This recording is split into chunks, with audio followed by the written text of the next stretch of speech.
I have a lot of laptops. A lot of laptops.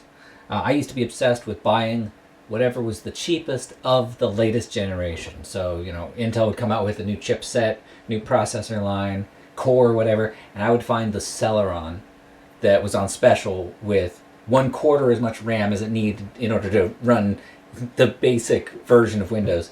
And I'd buy it and I'd rip it apart, look for, is there a second slot of RAM? Can I change the processor out for something a little bit stronger? Maybe the wireless card, maybe even add a subwoofer. I've done that a few times. But a couple years ago, someone asked me, since Toshiba was getting out of the laptop market, who makes the best laptop? And I said that if I was in the market to buy a laptop and I had to look at all the new options that were available, I would buy a used Toshiba at the time. And Asus makes some good ones. HP, Dell, they've got some really good business line laptops. But to answer the original question, which is who makes the best laptop? Acer. And the reason I'm so sure that it's Acer is because I have the best laptop. This is the best laptop. Ain't it beautiful?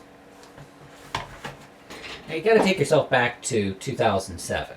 And there was a lot of excitement in the computer world. Microsoft was releasing Vista, which, it's what we all wanted until we actually got it. Intel had clearly put themselves up as king. They were beating AMD again, and they came up with their Core 2 Duo processor, 64-bit dual core, low power consumption. AMD's starting to creep back up, and so Intel comes up with the Core 2 Quad and just knocks them out of the park. It was a while before AMD came back.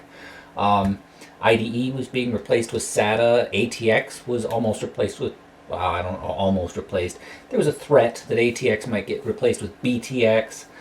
Different memory standards. Just a lot of stuff was in flux.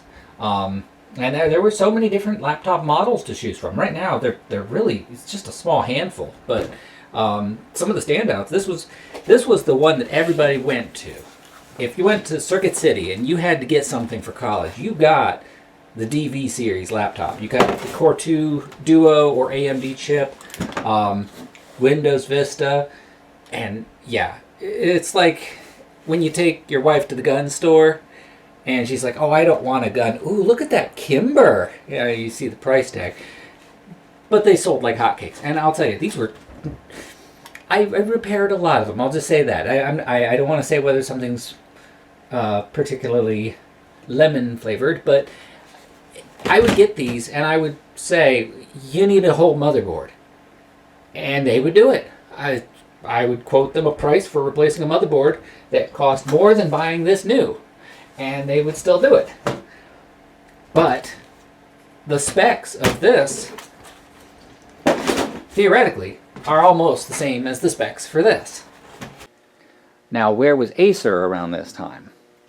Well, Acer, who, by the way, has designed laptops in part with BMW, and they have a model named Ferrari, they bought Gateway, E-Machines, Packard Bell. So they went from working with BMW to purchasing Yugo. Now, to be fair, Gateway, E-Machines, they had some performance-oriented models, but they were best known for being cheap. Really cheap. Which I guess is why this glorious gray slab was available for as low as $399 brand new. Apparently even as low as $299 if you catch the right Black Friday sale. So imagine you're out shopping for a college laptop with Daddy and you've got your heart set on one of these beauties. And then he sees the price tag on this. Oh boy. Yeah. Yeah. Can I get a paper bag for my head too? The thing is, what you think you want is not actually what you want. It's what you want to want. Like your parents, or maybe yourself, I don't know how old my listening audience is, or if I even have one, but a lot of you might remember the K car, in the 1980s. The Dodge K car, the Chrysler America series. These were some very basic, economical, cardboard box cars. And people didn't like them. They didn't want them, but they bought them because it's what they actually wanted. So when you see one of these and you feel like you're being cursed with it, you got to kind of give it some respect, because these were filling an enormous void in the market. It was a budget, bare minimum laptop. Now, there were cheap laptops too. There was like the netbooks, the e-PCs, which were actually still more expensive than this. They were like, $600 to $800 when they first came out, but I think then people realized that netbooks are kind of annoying, and they pretty much disappeared off the market. Laptops, even with tablets doing more and more, people getting smart everything, laptops are still a mainstay. Almost every family, or at least professional, almost everybody has at least one laptop that they go to on a fairly regular basis. Now, what did you normally get inside of one of these boxes? Well, you got a wide screen. That was the thing. You go from the square screen to the wide screen. And it was often a glossy finish. Even though the matte finish is in most ways better, people wanted the glossy finish. They kind of caved on that one. But you get a standard size keyboard, touchpad. You usually got a CDR/DVD drive, a single core 32-bit version of the Celeron M. So it was typically the Celeron M420. It was a very weak processor at the time, but it was the latest generation, and that was the key. Usually got half a gig of RAM, which theoretically ran Vista. In fact, there was a whole, I don't know if it went to lawsuit, but a threat of a lawsuit, the Windows Vista Ready computers, where Microsoft was saying that certain specs would run Vista, and then Vista came out, and laptops that people spent good money on couldn't run it. But technically, yes, you could run Vista on a 1.8 gigahertz 32-bit single core laptop with 80, sometimes as low as 40 gigs storage and half a gig of RAM. It could be done. It was done, and people waited a long time for these things to boot. And you could also get the higher end one. Now this, obviously, you look at this, it's cheap. But the expensive one, yeah, this is the Acer 5570. So much nicer. I mean, look at that. It's exactly the same. The 5570 usually came with a gig of RAM, maybe a 120 gig hard drive. It was basically the same thing. Maybe you get a DVD-R instead of a CDR DVD. Other than that, it's still the same box. In fact, I'll show you inside. You'll see what I'm talking about. There's no getting around it. It's gray. It looks like they put a coat of primer on and forgot to paint it. But on the inside is more gray. Or parts that they forgot to put the primer on. The hinges are just a little pin in a bushing. There's nothing to it. Which is funny because they never break. These hinges are tough, and they hold the screen where you put it. It doesn't slap it closed. It just, they just work. The latches, there's no fancy button. It is as simple as it gets. The lid close switch is just a little tiny button with a plastic nose that pushes on it. The touchpad looks like an afterthought. What is it? Like a joystick? Something like that. The keyboard is very flush. It's not. There's no rise to the keys. It doesn't feel like you're pushing keys, but you can easily type quickly on it. It's not bad. The battery looks like something that should be in like a survival flashlight. I mean, there is nothing fancy on this. Now I gotta admit, I wanted one the moment they hit the market. It had socket M, DDR2, SATA. It even had the Intel GMA 950 on the, I think it was the 945 GML chipset, something like that, the stripped down chipset. And none of this was the latest and greatest. It was the cheap version, the stripped down version of the latest and greatest. I mean, even the hard drive, you got an 80 gig. When you got some of the HP DV series laptops at the time, you get them with dual 250s. You know, it was an enormous difference in actual specifications. But I bought these to upgrade just the parts that I cared about, which was usually the processor and the RAM. You know, I was not storing a ton on it, but I wanted good processing in a tiny little package. And these were very flexible. There wasn't really anything in it to limit what you were allowed to do. Now, I already have probably 30, 40, or 50 Acer ZR1 laptops. That's the generic name for this product line. But I went ahead and I bought a few on eBay because I wanted them unmolested. I wanted to see the original experience. So here's someone's used ZR1. This is an Acer 3680. Doodle marks of some kind.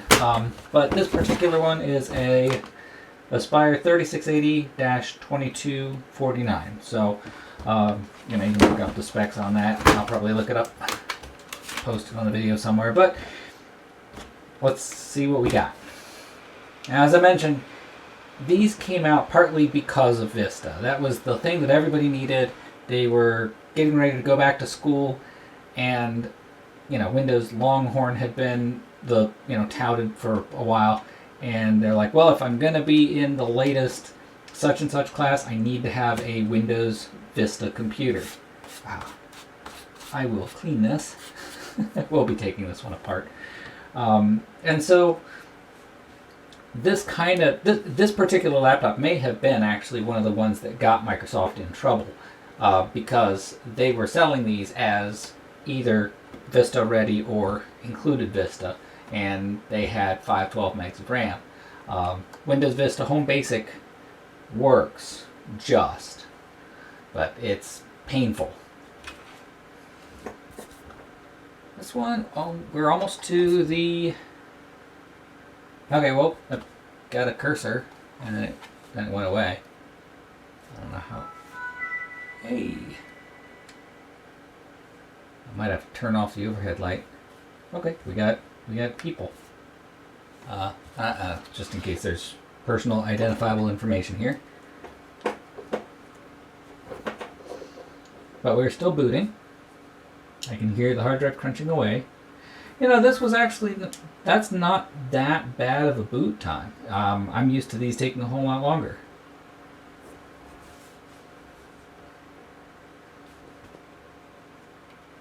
Oh, it's still loading services.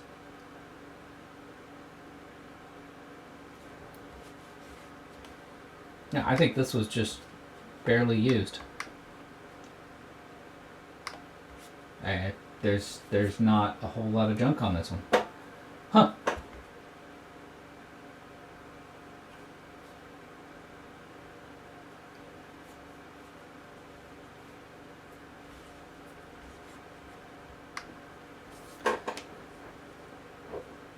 I just want to get into Device Manager.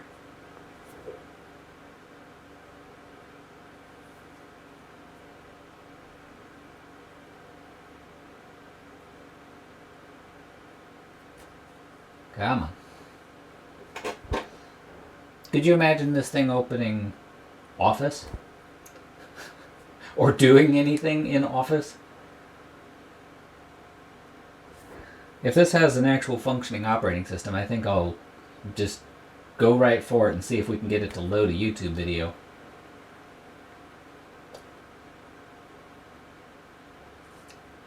Still waiting.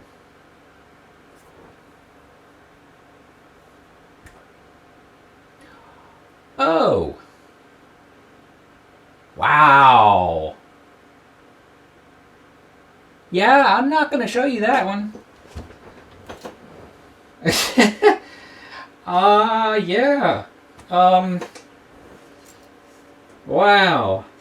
I think if I think if I left the screen visible, I probably would have had my account flagged. Jeez. Okay. I think I may have just avoided some legal action. All right. Definitely not going to try to put this one online. I will simply tell you what Device Manager says. Holy.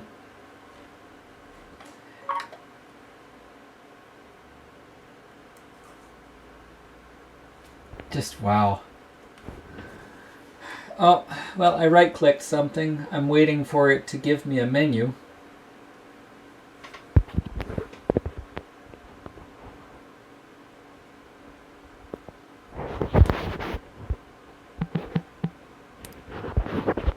Hey, a menu!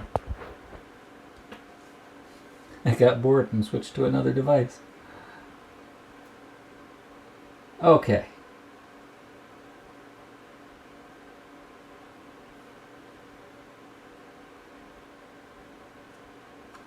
I wonder if the battery in this thing would have actually been strong enough to boot Vista. Yeah, that's a little unrealistic sarcasm right there.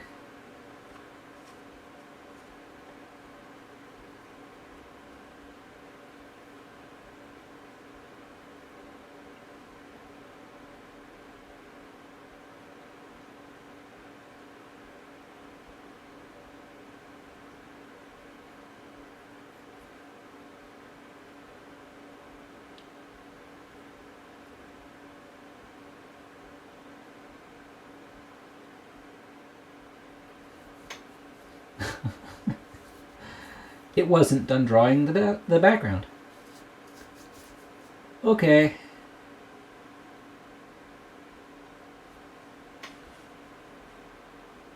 Oh good, the welcome center. There we go. Alright.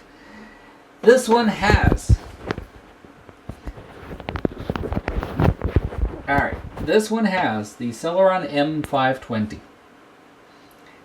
Okay.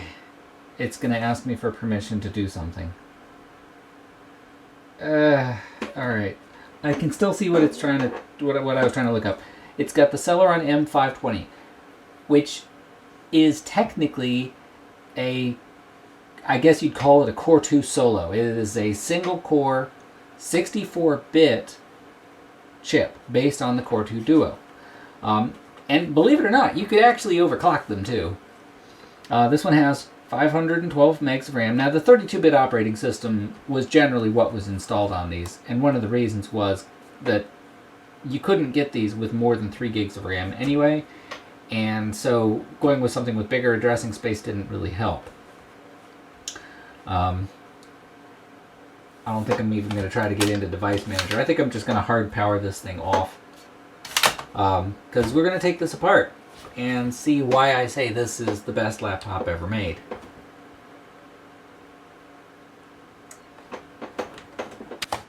Teardown is really surprisingly straightforward.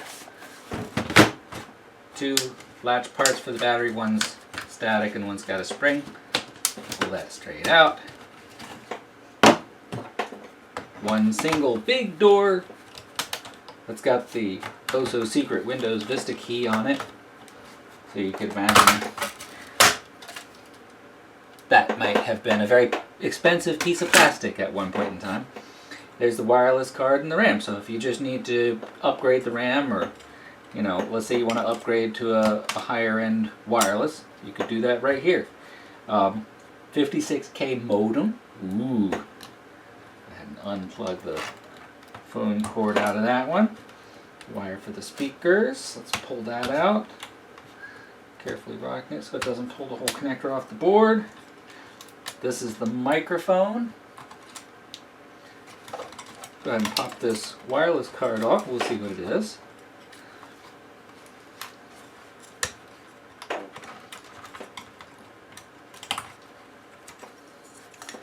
This is an AR5 BMB5. I believe this is a BG card, so it's 2.4 gigahertz only.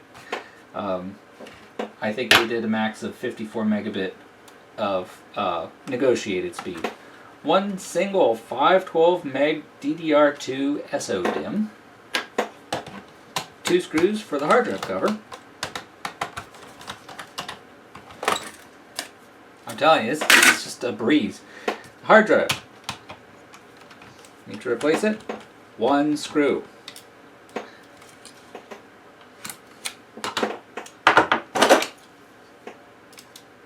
Yeah, that one's magnetic. Hopefully I can... that screwdriver's not going to work.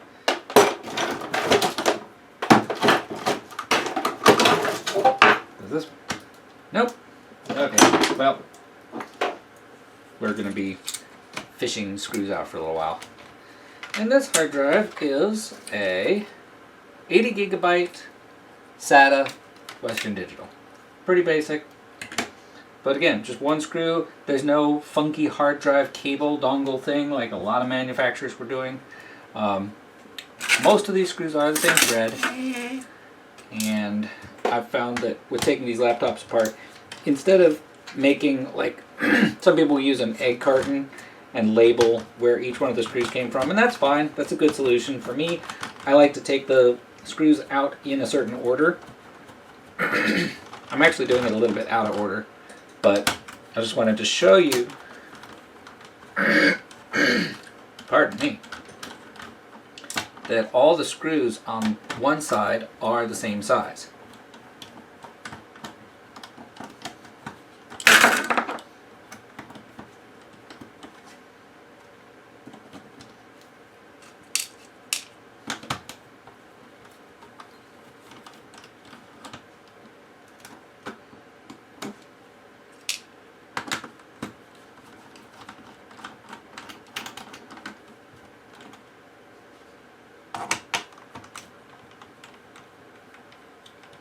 One screw holds the optical drive, and when you go to change the optical drive after you pull the screw out, you just push on the back and it comes right out.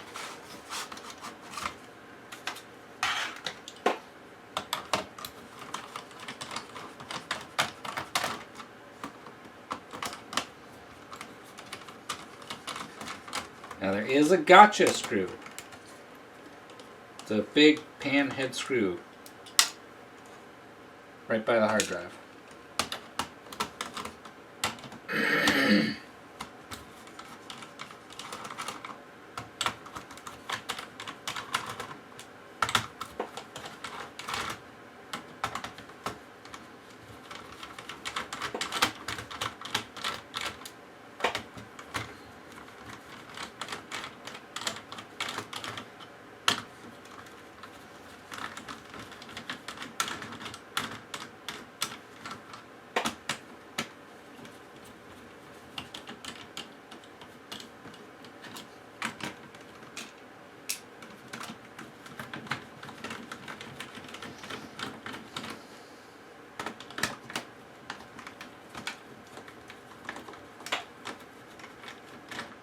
Alright, these screws should all be loose now, and I'm going to see if I can fish them out with the magnetic screwdriver that doesn't actually fit.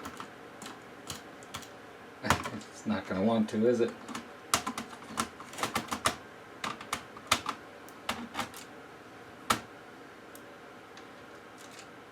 Well, I could do it that way.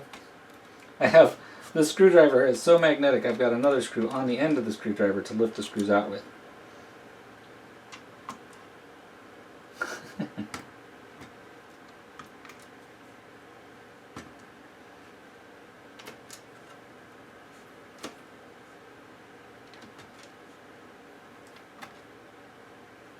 Yep.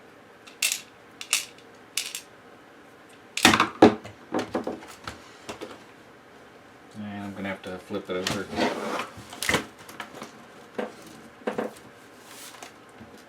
That's a screw. That's a broken piece of plastic. Oh, that's nice. I got a few that didn't come out.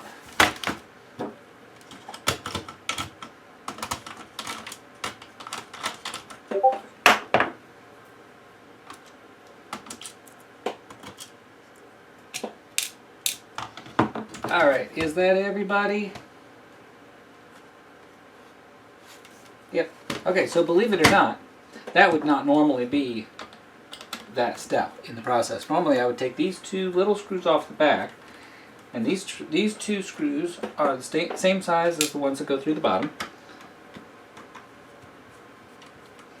Now if you are doing a full tear down like I am, there is one more on the back that you'll have to take off. It's right next to the two USB ports on the back.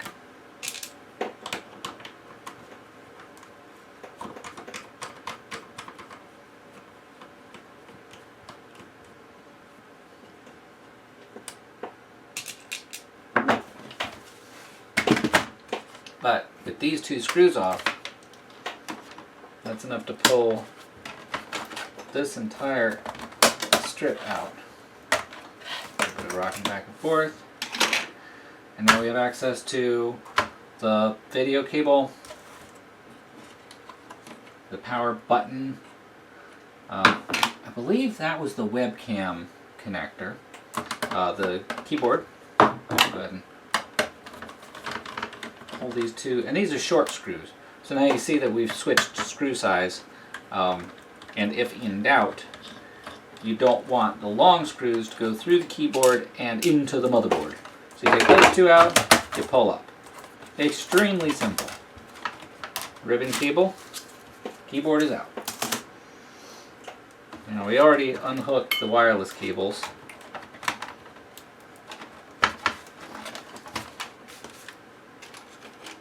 Except I tangled them in something.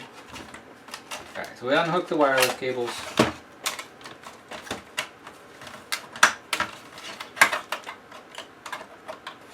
Very, very simple to fish them out. And then the video, what you do, you lift that just a little bit so that the back of it's not up against the plastic case. Give it a little light nudge. They made the video cable connector a little bit wider than the plug on the motherboard. So you got a little bit of space to grab onto it. Alright, those two pieces are off. Let's get this screen off and we'll see these hinges I was bragging about.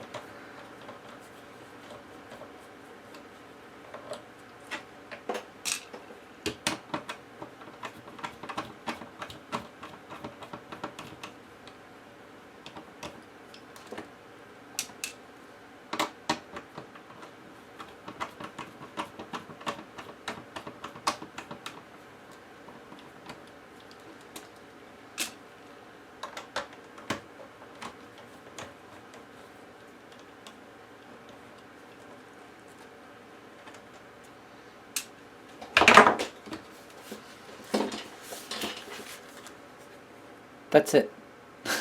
It's just a little piece pressed into a bushing. And inside it's just a 90-degree angle and a thin strip of metal that goes on the side of the screen. That is about as simple as it gets.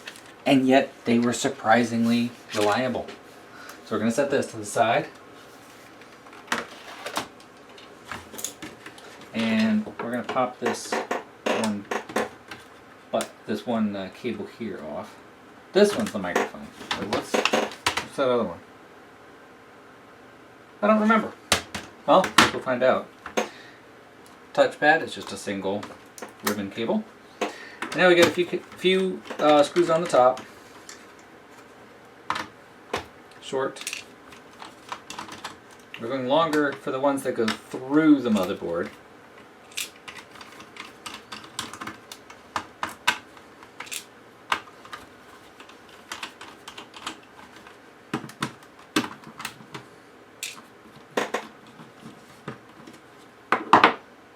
Alright, now this whole thing. Oh, that's right. Sorry, these two short ones don't have to come out. I'm gonna actually put them back in before I forget. If you're doing a hinge bracket disassembly, you do. And these are fine. These, we don't have any reason to do that.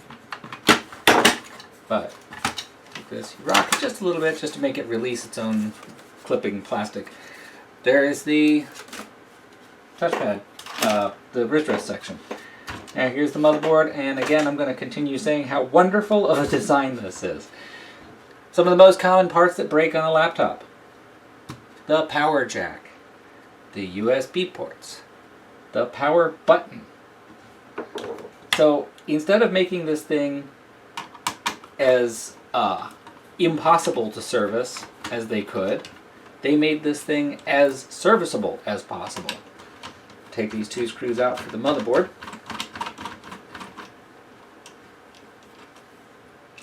Put this forward and out. This is separate. And now you can see this PCB here. What is this? Why do I say this is amazing?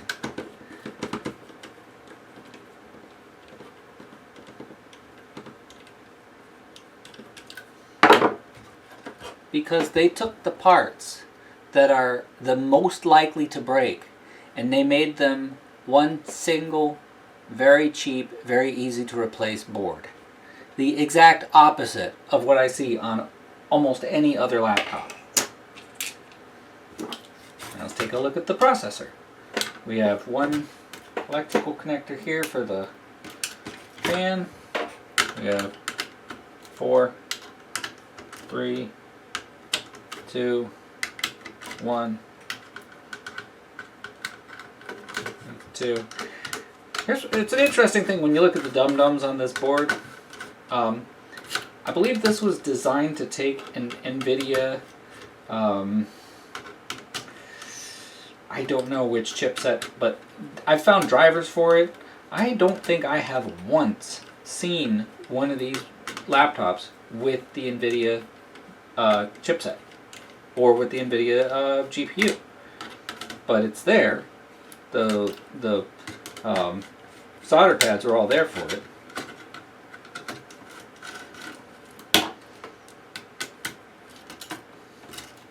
Heatsink fan combo. This is another easy service part because these like to make a carpet. They like to have a whole dead cat inside of them. And so a lot of times the fan will stop spinning because it's just packed with dust and fur. And on this one, they did not put a metal shield on the fan.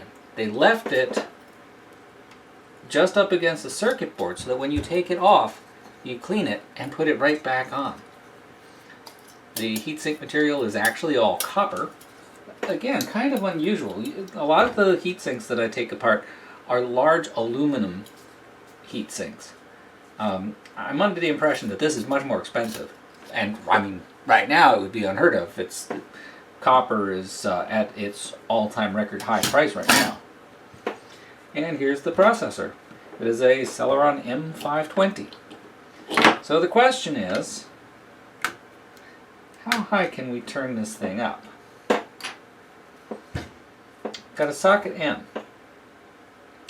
The T7600 came out for socket M. This will support it. DDR2 comes in as big as 4 gig sticks. This doesn't take those. But we can put a 2 gig and a 512. So we can get 2.5 gig to work on this board. This mini PCI slot is fairly limited. We've got a very small number of options for what we can put here. This is the Bluetooth connector, and the funny thing is the Bluetooth connector is actually just a USB port, but it's at 3.3 volts. So we could use this for a USB device. We could put a Bluetooth device in here and then just steal the 5 volts from somewhere else on the board. We could use it for flash storage. We could use it for whatever we want to use on USB and have it inside the board. There's some space. You know, it's a flexible platform. But this platform turned out to be remarkably easy to modify. This was the most versatile, serviceable laptop in my recollection by a long shot. I was really hoping that laptops would have continued going in this direction. You know, maybe at some point we could have had a nice open source laptop, which I know there are some open architecture laptops now. It feels like we really missed the boat on that one. I almost forgot about this little bit of awesomeness. Alright, so I'm going to rebuild this one with its original specs. I have another one that I've already started to juice up, and I want to see just how far we can take it. But there's a little more to the serviceability of this model. So we have the processor, stick of RAM, and the power board, okay? And it's just the board, just the motherboard sitting out here.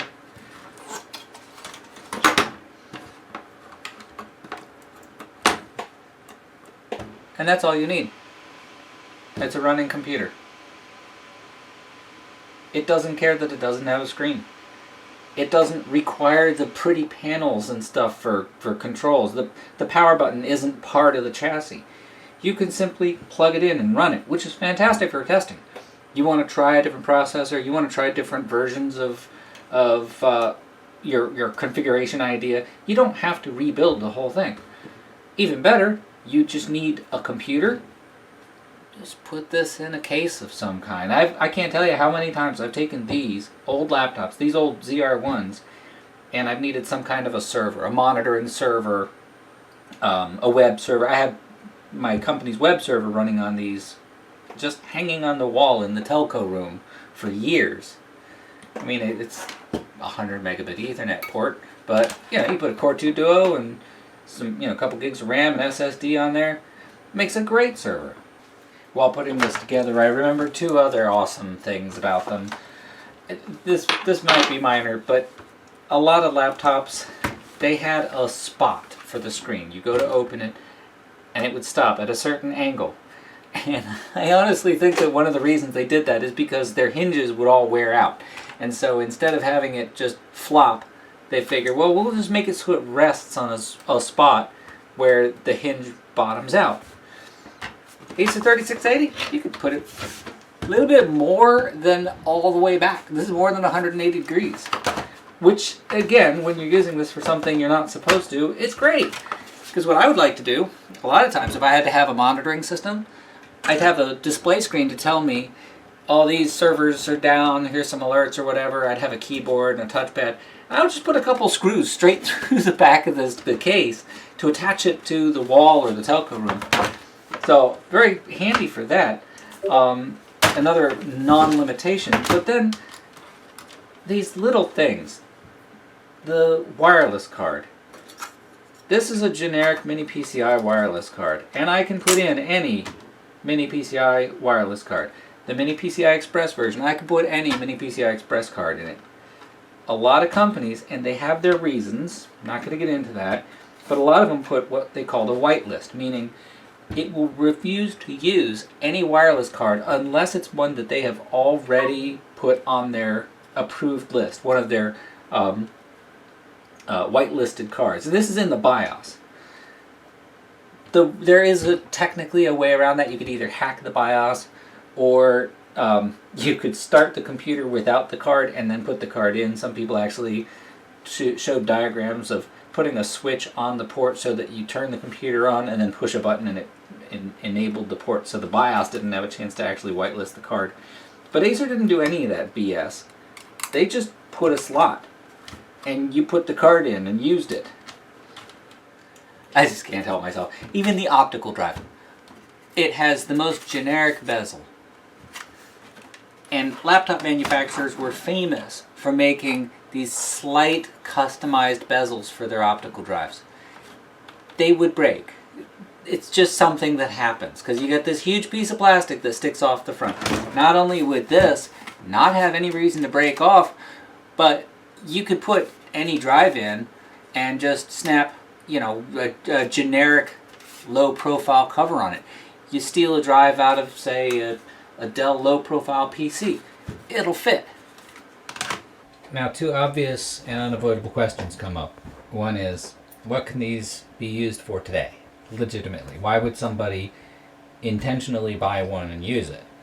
And the other is, how much can these be upgraded? Well, I would say that I wouldn't use these as a replacement for my laptop. It takes as much space and more power than something that will run 100 to 1 circles around any one of these. I enjoy using these, but that doesn't mean that it's going to be a good productivity machine. However, I've found them to be very useful for monitoring in particular. These are extremely reliable. If you put it in a server room or a small network site or something where you need to be able to confirm that everything is up and pinging, you want something that does just occasional pings to the network, SNMP polling, stuff like that. They're great. You can attach it straight to the wall. You don't need to have a screen. And since it's got a battery, it'll run on its own for hours if there's a power outage. So if you're a network manager and you need to know what stuff stayed up and what went down during a power outage, you don't want your monitoring server to go off as well. So it's a great solution for that. Very quiet, small. If you have a bunch of them and you have a bunch of separate needs, there you go. You got yourself a server rack. You know, yeah. If you've got kids, great computer for them to start with. They can get into a lot of great open source games. Maybe even some old vintage games for Windows if you're the Windows kind of person. And you don't have to worry about blowing a bunch of money if they end up breaking it. And if they break it, they can probably fix it. And you don't have to worry about them getting into any of the modern stuff that's going to steal their identity. It's it's excellent for, I guess you'd say, as a toy. Now, as far as upgrading, that gets kind of interesting. So let's look at what a base machine would have. So this is an Acer 3680-2022. It comes with the MBTEB motherboard. That's important. Most of these came with the MBAZL motherboard. If you pop the cover off for where the RAM is, you'll see the first 5 letters of the serial number of the motherboard, and that'll tell you its capabilities. There was another one, I think it was MBTDZ, that actually let you go to 4 gigs of RAM. I think it let you go a little higher on the memory clock, something like that. But the MBAZL is, for the most part, the one that you're going to find. So this one came with the Celeron M440, half a gig of RAM, 80 gig hard drive, CDRW/DVD, wireless B/G, and it's in 2.4 gigahertz only. So let's look at some of these limiting factors here. The processor. I'm looking at a popular online CPU benchmarking site, and it gives the Celeron M420 a score of 139. The highest you can go on one of these is the T7600, which has a score on the same website of 800. So 139 to 800 by swapping the processor. I'm going to try to get one. I don't think I have one already, but I'll look on the eBays. The RAM, going from half of a gig, you can go to 2.5 gigs. Depending on your application, you may actually be better off with 2 gig just because you can go dual channel. We'll have to test that. The hard drive, oh boy, going from a spinny 80 gigabyte, in some cases IDE on some of these, to an SSD is an enormous performance improvement. As everybody that's been through the whole shift from hard drives to SSDs will say, that was a quantum leap in computing. So that's an obvious one. Going from a CDRW to a Blu-ray, or CDRW DVD to a Blu-ray, that's an option, though these are a TAPI standard drive, so it's a little bit harder to find. They exist. There's just not any good reason to have a Blu-ray except for just storage. No, I take that back. There just isn't any good reason to have a Blu-ray in one of these computers. I don't think the processor would be able to play it. Though technically you could have it sit and rip the Blu-ray to a file and maybe compress it to a point that it can easily play it back. Might take several days for it to do that, but I guess that is possible.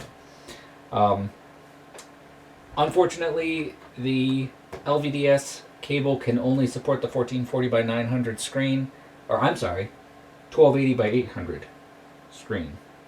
I believe it's 1280 by 800. So there's no high-res screen option. There might have been with the NVIDIA chip. I haven't gotten my hands on one to try to find out. Networking is another big problem here.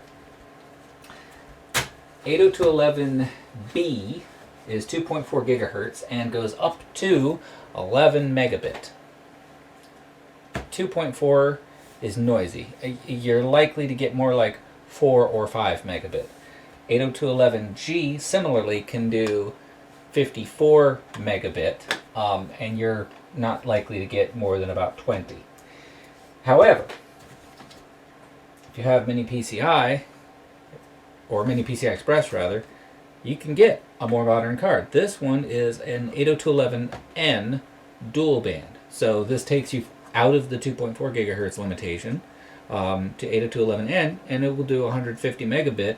And with 5 gigahertz, you probably will actually get 150 megabit negotiated rate. How much speed will this thing actually download through the air?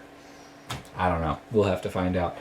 I actually got my hands on a Wi-Fi 6 PCI Express card. Got an adapter. It's got two, I believe these are UFL connectors. So it's perfectly compatible. And, you know, this doesn't have a whitelist, so it plugs in and works. Just need to find a driver for it, and Linux has drivers for everything.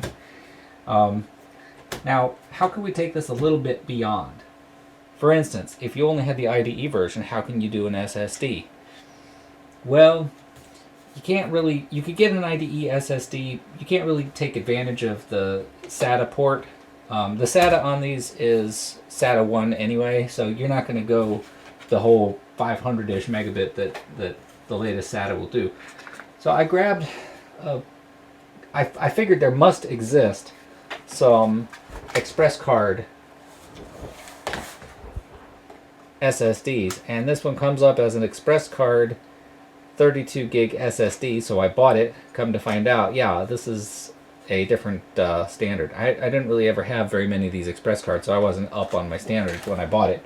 But I guess there's Express card 34 and Express card 54. I don't know. So I got myself a 32 gig Express card SSD. Unless I could figure out some adapter, I can't use this. I did find something kind of interesting. I think this is going to be just a curiosity, but yeah, I'm very curious. So this is a mini PCI Express to PCI Express 16 slot adapter. Now, Mini PCI Express 1X can do up to 2.5 gigatransfer rate, so 2.5 gigabit. This is a PCI Express 1X card. This does not have the connections to go faster than that.